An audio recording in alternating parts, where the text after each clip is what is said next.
जीवन में कर्मों की धाराएं बहुत विचित्र होती हैं। साता और असाता का उदय जीवन में प्रत्येक व्यक्ति के चलता रहता है, प्रत्येक समय चलता रहता है।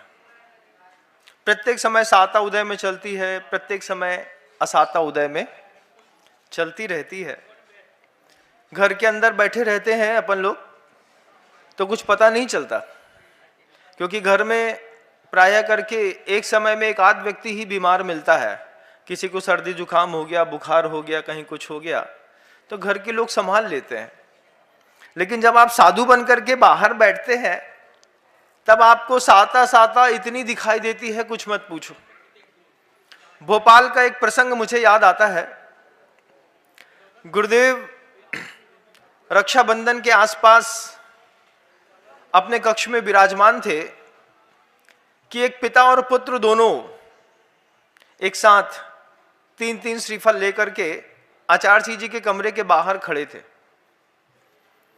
पिता और पुत्र दोनों खड़े थे। बहुत देर तक उनको आचार्य जी के कमरे के अंदर जाने के लिए मौका नहीं मिला। भीड़ बहुत थी, 5000 से ऊपर आदमी था। उसके बीच में दोनों अपने आप को असहज और असामान्य महसूस कर रहे थे। घूम फिर के जब जाने नहीं मिला गुरुदेव के पास तो मेरे कमरे में आए, मुझसे कहते हैं, महाराज श्री आचार्य जी के हम दोनों को दर्शन करा दीजिए। हमने कहा भैया कुछ खास हो तो बताओ। बोले बहुत खास है महाराज जी हम लोग। हमने कहा साबक खुद अपने मुख से बोल रहा है, खास है, क्या बात है? तब पिता कहता है, महाराज श्री हम लोग जितने खास है इतना खास तो आज पूरे भोपाल में कोई नहीं होगा। हमने पूछा कि ऐसा जीवन में तुम्हारे क्या खास है? बहुत करुणा भाव के साथ रोते हुए उसका पिता कहता है, महाराज श्री हम और हमारे बच्चे दोनों को कैंसर है। एक साथ एक स्टेज पे एक साथ दोनों को कैंसर डिक्टेट हुआ है। पिता को भी मुख में कैंसर है और महाराज जी हमारे बच्चे को गले की नली में कैंसर हो गया। हमने एकदम से सुना तो सुन करके दिमाग एकदम से थोड़ा सा तो घूम ही जाता है। हमने पूछा सामने कि आप लोगों को दोनों को एक साथ? बोले महाराज जी सगे पिता पुत्र हैं, हम लोग एक परिवार में रहते हैं। पत्नी है हमारी, इसकी अभी जॉब लगी है, 25 लाख का पैकेज लगा है इसका अभी लड़के का, और हम दोनों को एक साथ एक टाइम पे कैंसर डिक्टेट हुआ है। एकदम से सुन करके तो लगा कि शॉक्ड हो गया आदमी कि पिता और पुत्र दोनों को कैंसर। हमने कहा गुरुजी के पास आपको ले चलते हैं। मैं खुद ले चलता हूं। मैंने कहा कि ये तो वास्तव में आप असामान्य हो गया, ये तो काम हम विशेष तो हो गई ये बात। हमने कहा 5 मिनट रुकिए, अपन चलते हैं गुरुदेव के पास, ले चलता हूं, मैं खुद लेके चलता हूं। तो हमने उनसे पूछा कि महाराज, हमने उनसे पूछा कि क्यों आप दोनों को एक साथ कैंसर कैसे हो गया? पिता को देख करके, चेहरे को देख करके कई बार गलत अंदाजा लग जाता है। हमने पिता को देखा, हमने कहा क्यों, शराब पीते थे कि गुटखा खाते थे, क्या हो गया? बोले महाराज दुनिया में किसी को वो दिक्कत नहीं होती जो दिक्कत मुझे हुई है। मेरे जीभ पर फोड़ा हो गया है। अब जीभ पे फोड़ा हो गया है। हमने सोचा, याद आई वो बात कि जीभ का घाव जो है वो लार से अपने आप भर जाता है। बोले महाराज यही तो आश्चर्य की बात है कि मेरे जीभ पर फोड़ा हो गया है, मैं कुछ खा नहीं सकता, कुछ पी नहीं सकता, और दिन भर जीभ के फोड़े की मवाद रिस रिस करके मेरे पेट के अंदर जाती रहती है। जब मैं उसने जीभ दिखाई बाहर तो मैं जीभ उसकी देख नहीं पाया बंधु। बड़ा कष्ट लगा मुझे। फिर उसने धीरे से बताया, महाराज श्री गले के पास एक छेद कर दिया है, इस छेद से मेरी पत्नी रोटी है, सब्जी है, जूस है, वो लिक्विड करके इंजेक्शन से डाल देती है, और पिछले करीब 7 महीनों से मेरा यही जीवन जीने का उपक्रम बना है। बोल तो रहा है लेकिन कुछ खा नहीं पा रहा। कभी कभार ऐसा होता है कि जब व्यक्ति का कर्म उदय में आता है तो उसके कर्म के उदय में और उसकी प्रकृति में महान अंतर होता है। कर्म का उदय कुछ कहता है और उस व्यक्ति की प्रकृति कुछ कहती है। प्रकृति इतनी सीधी उस व्यक्ति की, वो कहता है महाराज मैंने जीवन में कभी सौंफ नहीं खाई। आप तंबाकू और शराब की बात करते हैं, कभी जीवन में सौंफ भी नहीं खाई और मुझे मेरी जीभ पर फोड़ा हो गया। हमने कहा ऐसा क्या गलत कर दिया तुमने? सोचता रहा, बोले महाराज श्री जीवन में कोई अपराध नहीं किया। और वहीं पर उसका बच्चा चुपचाप बैठा था। बच्चा चुपचाप बैठा, बच्चे से पूछा तुमको कैसे कैंसर हो गया? बोले महाराज जीवन में कोई पाप मैंने नहीं छोड़ा। पिताजी इतने सीधे हैं कि उनने कभी सौंफ नहीं खाई, और मेरा पाप तो महाराज मैं क्या बताऊं कि जब से मेरा सिम्बोसिस उस स्कूल में सिलेक्शन हुआ था तभी से मुझे लगने लगा था कि मेरा कैंपस सिलेक्शन तो फिक्स है, मुझे 20 लाख रुपए की नौकरी तो मिल ही जाएगी। और दोस्तों की संगति में आकर दुनिया भर का नॉनवेज खाया, शराबे पी, अल्कोहल ड्रिंक्स लिया, सिगरेट पी, तंबाकू खाई। दुनिया का ऐसा कौन सा पाप है महाराज जो मैंने नहीं किया? लेकिन मुझे उम्मीद नहीं थी कि मेरे पाप इतनी जल्दी खिल करके और खुल करके मेरे जीवन का अंग बन जाएंगे। कितनी असामान्य परिस्थिति है बंधुओं। देखिए आप, पिता सौंफ तक नहीं खाता और बच्चा शराब भी पीता है, नॉनवेज भी खाता है, अल्कोहल ड्रिंक लेता है। बोले महाराज श्री जब पहली बार हम कंपनी में जॉब कर रहे थे और जॉब करते करते मुझे भोजन करने में दिक्कत हुई तो मैंने सामान्य से डॉक्टर को दिखाया तो उसने कहा बायोप्सी करानी पड़ेगी। बायोप्सी, पहली बार की बायोप्सी में क्लियर हो गया कि इस गले के कंठ में यहां पर मुझे कैंसर हो गया है। पिता को जुबान पे, मुझे इस गले पे। तो जुबान पर कोई भी चीज खा तो सकता हूं, लेकिन जब वो गुटकता हूं तो नीचे ऐसा लगता है जैसे पूरे में छार मच गया, पूरे में जलन होती है बहुत ज्यादा। महाराज कुछ खा नहीं पाता। पिताश्री को यहां से एक मशीन लगा दी गई है महाराज श्री, मुझे नाक से लिक्विड दिया जाता है, मैं वैसा खाता हूं। आप इतनी सी कृपा करिए कि मुझे एक बार गुरुदेव का आशीर्वाद दिला दीजिए। मैं गुरुदेव के उन शब्दों को देखता रहा जिसमें गुरुदेव कहते हैं कि किसी भी व्यक्ति का कर्म का उदय और उस व्यक्ति की प्रकृति में महान अंतर होता है। विनम्र सागर, मैंने कहा गुरुदेव कोई पाप करेगा तभी तो उसके पाप उदय में आएंगे। बोलेंगे देख लेना कभी ऐसा निमित्त मिल जाएगा। आज जब उस पिता को देखा तो समझ में आया कि जीवन में कोई पाप नहीं किया, जुबान पर फोड़ा हो गया। अब डॉक्टर क्या कहता है? डॉक्टर कहता है कि कुछ नहीं है, बस इसकी जुबान काटनी पड़ेगी, आप जीभ पूरी निकाल दो। कर्म का उदय बंधुओं, आप तो बहुत अच्छे लोग हैं ना, जो घर के अंदर कभी शराब नहीं पीते, तंबाकू नहीं खाते, गुटखा नहीं खाते, वैश्यागमन नहीं करते। आप लोग तो बहुत अच्छे हैं, मेरी बात जो सुन रहे होंगे है, कभी मांसाहार नहीं करते, कुछ नहीं करते, आप लोग बहुत अच्छे शरीफ लोग। लेकिन जिस दिन पाप उदय में आएगा ना, उस दिन साधु याद आएगा। वो पिता कहता है महाराज जुबान काट करके अलग कर देनी पड़ेगी। हमने कहा उनसे, हमने कहा मैंने आपको कभी पहले देखा नहीं। बोले महाराज पहले कभी हम भगवान और मंदिर के पास आए भी नहीं। जीवन में हमारे बच्चे का नाम आरसी जैन, आरसी है मतलब रामचंद्र, उसके पिता ने अपने बच्चे का नाम रामचंद्र रखा था और छोटे बच्चे का नाम रामचंद्र रखा था और घर का नाम बंटी रख दिया। पूरा जिंदगी निकल गई महाराज जी, 26 साल हो गए, कभी मैंने इसको रामचंद्र कह करके नहीं पुकारा। हमेशा जब भी बोला इसको बंटी बोला, बंटी बोला, बंटी बोला। आज मैं राम का नाम अपने मुख से लेना तो चाहता हूं, लेकिन मेरी जुबान मेरा सहयोग नहीं कर रही। मंदिर कभी गया नहीं, साधु संतों के पास कभी आया नहीं, कभी किसी भी पूजा नहीं करी, भगवान कुछ भी नहीं किया। लेकिन अब बात करते करते दर्द होता था। एक पैकेट रखा था वो व्यक्ति साथ में, थूकता था उसी में, थूक करके थोड़ा संतोष होता था, फिर बॉटल खोलता था तो पानी में कुछ लिक्विड मिला के रखा था जिससे उसके जीभ के छरछरेपन को सहयोग मिलता था। फिर तुतलाती जुबान में, रक्षाबंधन के ठीक एक दिन पहले की बात है, 2016 की बंधुओं, भोपाल की। कैसा कर्म का उदय है संसार में। अच्छे लोग या बुरे लोग, जब पाप प्रकृतियां उदय में आती हैं कितना भी प्रयास कर लो, कोटि कोटि मुनि जतन कराही, अंत राम कही आवत नाही। इसलिए आज मौका मिलता है ना अपन को, तो अपन जुबान का कैसा उपयोग करते हैं आप बताओ। कोई बोले देवशास गुरु की पूजा कर लो भैया, शांति धारा कर लो, मंत्र पढ़ लो, अरे कर लेंगे। इतना आत्मविश्वास है मन के अंदर कि हमारा पाप हमारे जीवन में कभी भी खिल करके सामने नहीं आएगा। कितना कॉन्फिडेंस है आपको। लेकिन जब पाप कर्म उदय में आता है, बच्चे को BMW दी जाती है सोच करके कि महंगी गाड़ी है, इसमें हमारा बच्चा सेफ रहेगा, पूरी गाड़ी समेत खाई में गिराता है पहले राउंड में, तब लगता है कि जितनी सुविधा उतना ही द्वंद्व।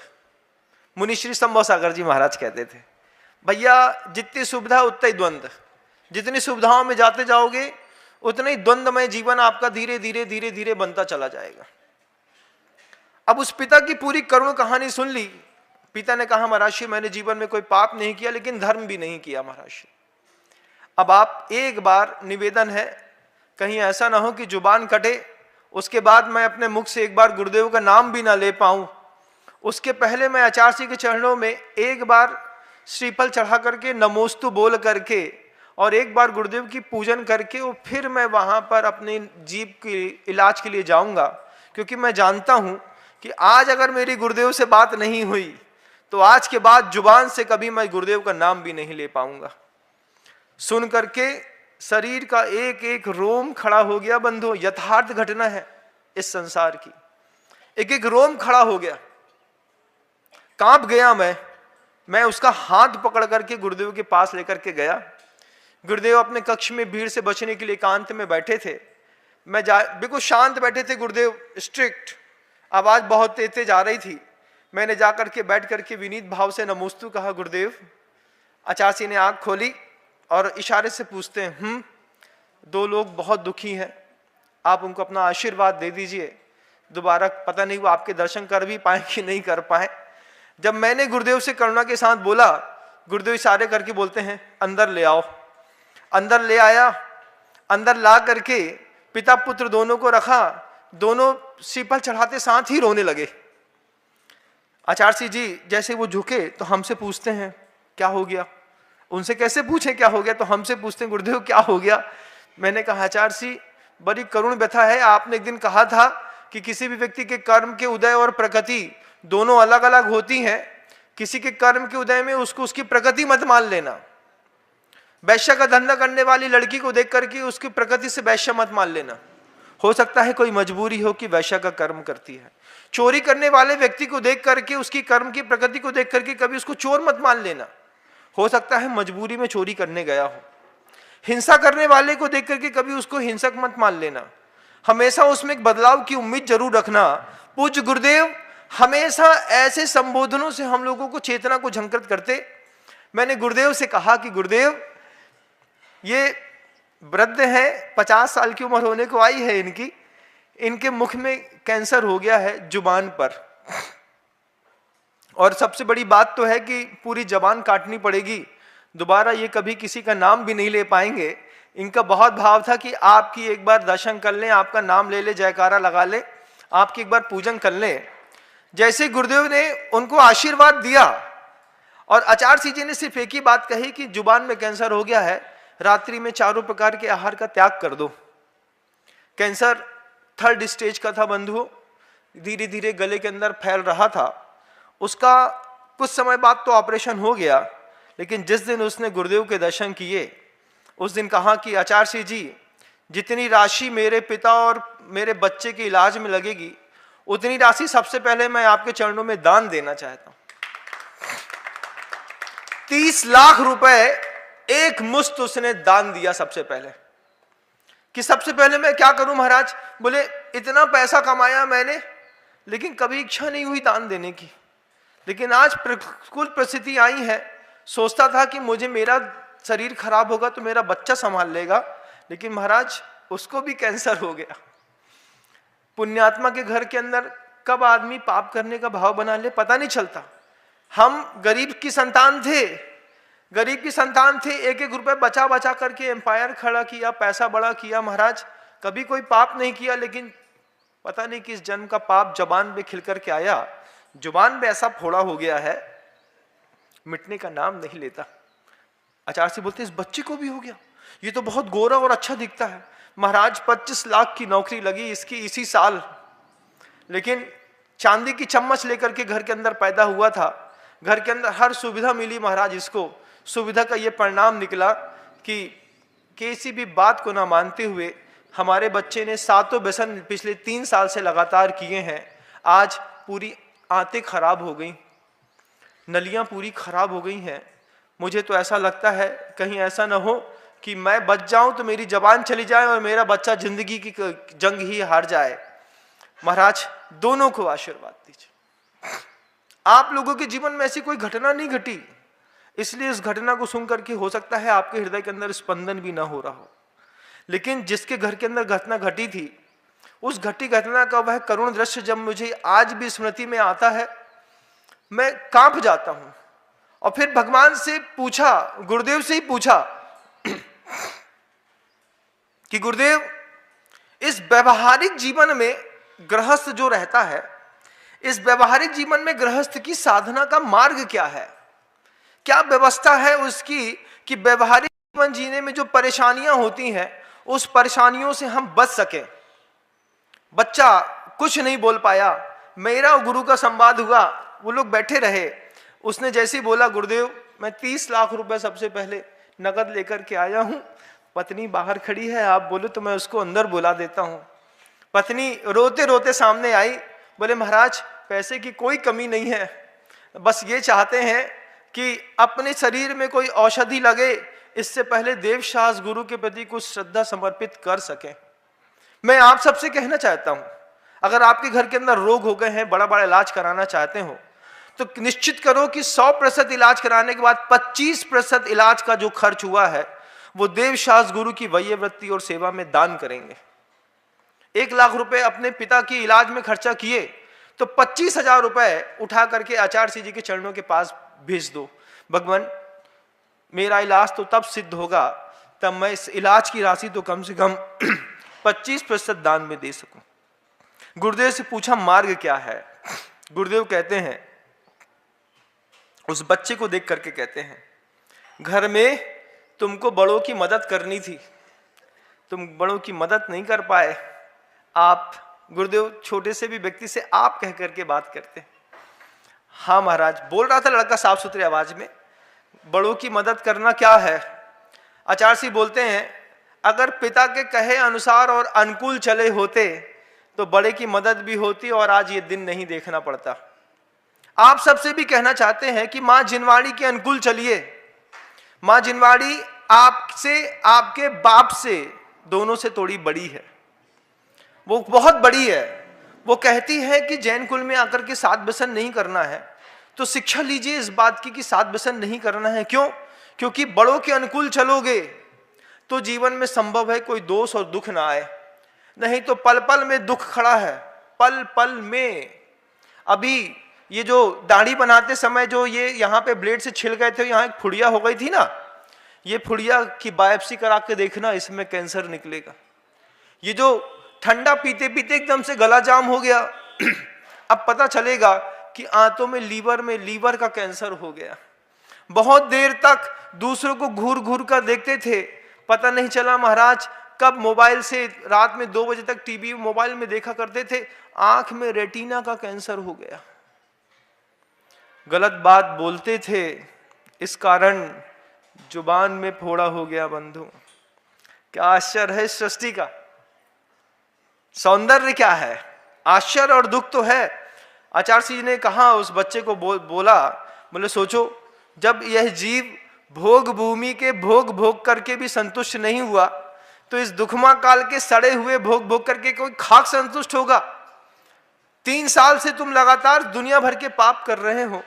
देखो तुम्हारे कर्म कितने जल्दी उदय में आ गए कि 3 साल के अंदर तुमको ये सारी 4 बीमारियों ने घेर लिया। मैं देखता हूं, जब छत में चढ़ जाता हूं तो रोज शराब के नृत्य देखता हूं आसपास गांवों में। पत्नियां पति को संभालती रहती हैं, कभी भैंस से टकराता है, कभी दीवार से, कभी पत्नी के पैर पड़ता है, कभी खड़े होकर के उसको मारने की कोशिश करता है। ये गांव की पत्नियां एक दूसरे अपने अपने पति को सबको संभालती रहती है। आप लोग बहुत बड़े हो गए, वे जो दुनिया भर की महिलाएं मेरी बात सुन रही होंगी अपने प्रवचनों में, इस उद्बोधन को सुनते वक्त अगर आपको लग रहा है कि आपके घर के अंदर गर्मी में फ्रिज में बियर की बोतल रखी है, शराब की बोतल रखी है, कुछ मादक पदार्थ रखे हैं, पति नहीं है अभी घर के अंदर, उठा करके फेंक दीजिए। अगर पति सामने भी है तो बोल दीजिए, बोले गुरु ने कह दिया है कि आज के बाद, गुरु के प्रवचन सुनने के बाद शराब पी तो जितनी की शराब नहीं पी है उतना तो इलाज में खर्चा करना पड़ेगा। समय अभी बहुत बुरा चल रहा है शराबियों का, बहुत बुरा समय चल रहा है कि अगर उन्होंने शराब ना छोड़ी तो शराब उनके पूरे परिवार को कहीं का नहीं छोड़ने वाला।